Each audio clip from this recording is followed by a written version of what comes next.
Tehdään nyt seuraavaksi tämmönen kappale. Tässä tulee uutta juttua liittyen noihin datumpleineihin ja eli siis tasoihin. Ja se poistetaan materiaalia vähän eri lailla, että me saadaan tuo haluttu muoto ja polar patternia käytetään kanssa.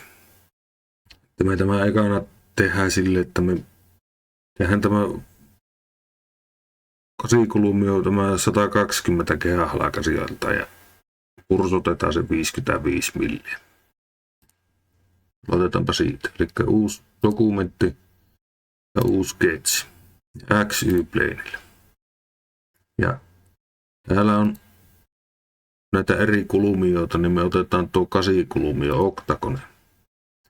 Klikataan tuohon orikoon ja laitetaan, se oli 120 ja tämä säettä kysyy, niin laitetaan 60. Ja sitten klikataan tuohon, että se liimautuu tuohon X-akseliin.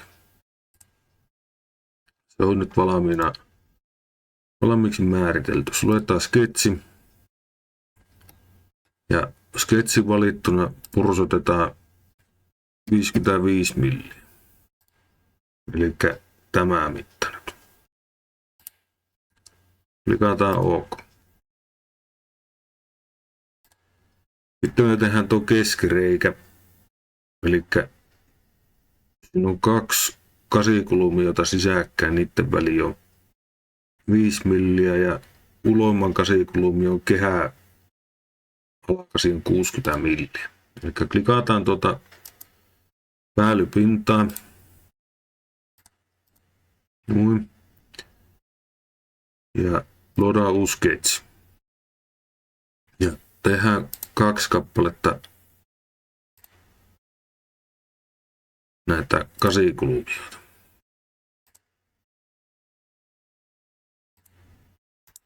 Tässä pitää huomata se, että meillä pitää laittaa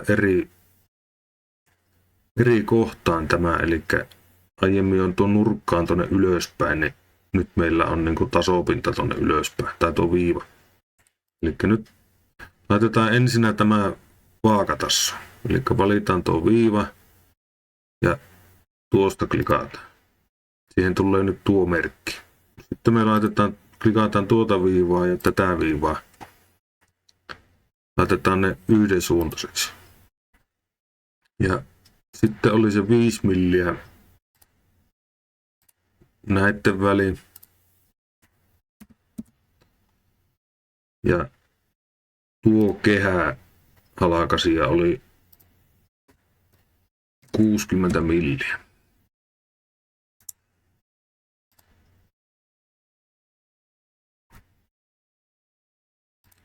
Ja suletaan sketsi, se on nyt täysin määritelty. Ja nyt me tehdään tuo keskireikä, niin tämähän olisi voinut tämä ulkokehän tehdä omaa sketsiinkin, mutta mä tein sen tuohon samaan. Valitaan kontrollipohjassa nämä viivat täältä, millä me halutaan se reikä tehdä.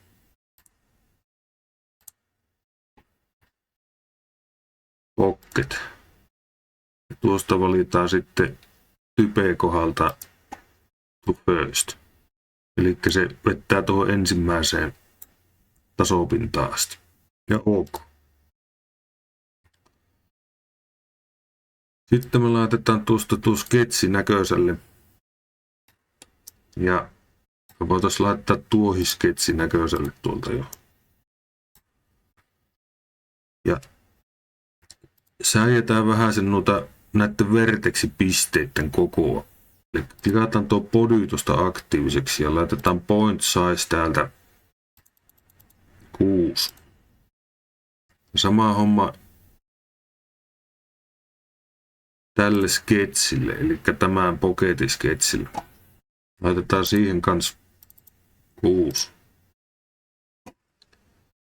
Ja nyt tähän me poistetaan tästä tämä ensimmäinen, eli mikä on kulmassa tässä, tämä palanen. Niin meillä pitää taso ensin luoda 30 tuolta pohjasta. Eli pyöräytetään kappaletta ja klikataan tuo pohja ja luodaan uusi datum playlist. Ja sitten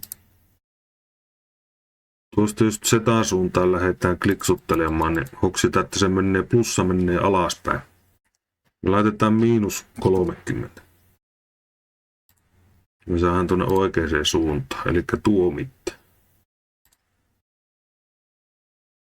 Ja klikataan OK. Ja nyt me luodaan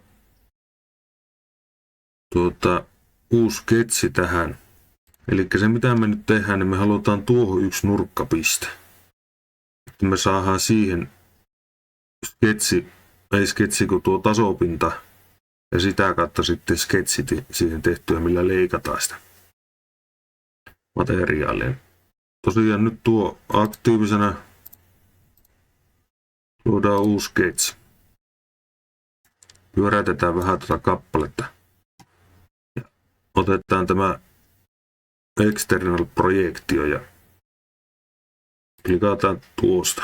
Se nyt kopioi sen tuonne tasopinnalle tuo. Ja nyt me saadaan tuohon leikataan tuolla sektioviivellä ja luodaan piste sinne. Ja OK. Se on nyt onhan se tuolla se meidän piste. Vähän pyöräytetään tätä. Tuo datum plane joutaa pois. Sitten suurennetaan taas tämän pisteen kokoa. Nyt me luodaan tähän se datum plane. Eli klikataan datum plane. Ja se ottaa siellä nyt sulle nurkkapistettä. Klikataan tuota pistettä. Sitten tuo piste. Se aina ottaa seuraavan. Eli nyt me ollaan 2 verteksiä valittu. Ja se ottaa 3. Eli valitaan tuo äsken luotu. Nyt se sanoo, että taso on kiinnitetty 3 pisteellä. Se on nyt tuolla lailla menee noitten ihan oikein suuntaisesti. Klikataan OK. Ja nyt me luodaan sketsi siihen. Eli klikataan datum planea ja uusi sketsi. Leikataan tätä kappaletta nyt, että me saadaan tuo näkyvä. Eli meillä on nyt niin kuin nuo on se 3 pistettä, mihin me se halutaan tehdä. Klikataan taas external projektio ja klikataan noin ja tuo piste. Ja nyt tehdään polylineilla. Ja tulee tuo tähti taas tuohon. Kierretään ympäriltä. Suljetaan sketsi. Me voidaan piilottaa tämä datum plane. Meidän sketsi on nyt tuolla materiaali sisällä, mutta se haittaa. Kunhan se valitaan vaan se oikea sketsi ja laitetaan pocket.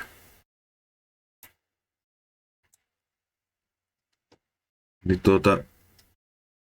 tästä nyt sitten suuntahan meillä on jo oikea siinä, niin me voidaan laittaa tuo true all. Se tekee tuommoisen pitkän leikkuun. Se toimii tässä ihan hyvin. Klikataan OK. Nyt sitten monistetaan tämä äsken tehty kolo tuosta polar patternilla. Ja se meillä nyt väärin sitä meinaa kopsia, niin valitaan tuosta tuo oikea referenssiakseli sille ja valitaan tuossa Z.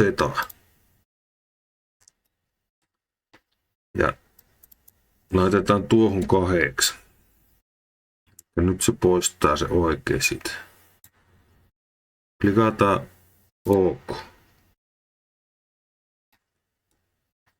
Ja Nyt meillä on tämä osa on tehty.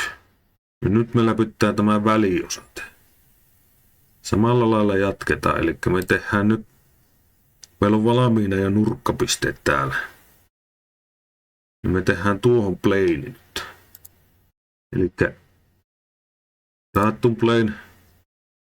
Ja se nyt taas ottaa pistettä tuonne tai viivaa. Me laitetaan tuo piste. Se on nyt täällä.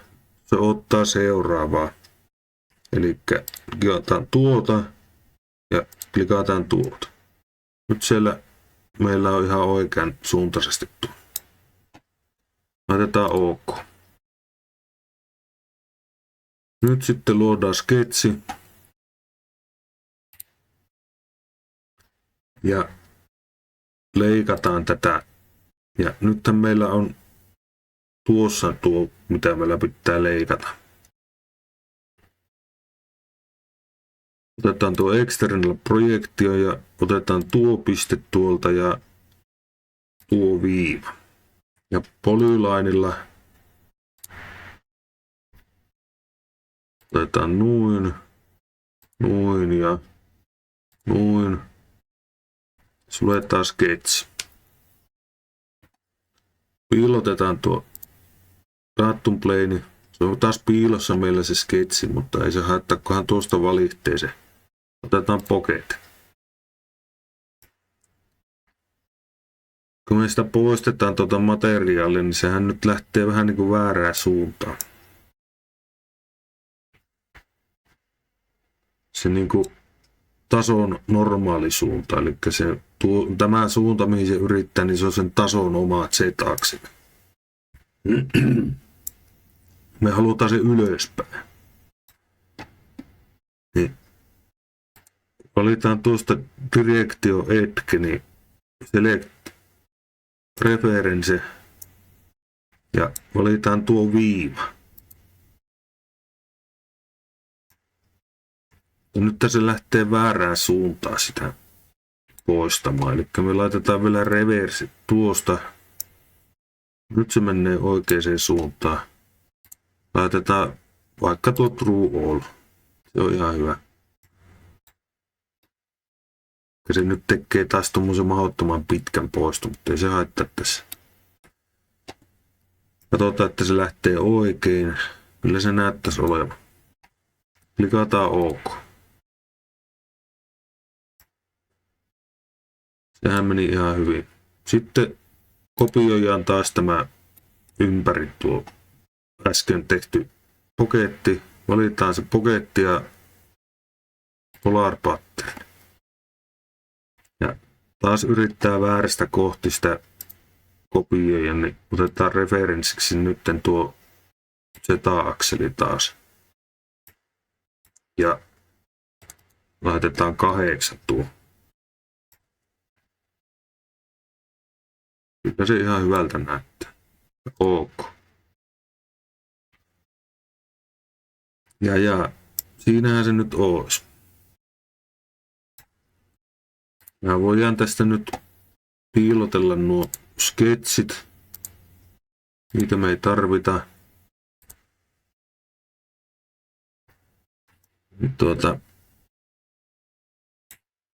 Eipä se sen kummempi ollut tehdä.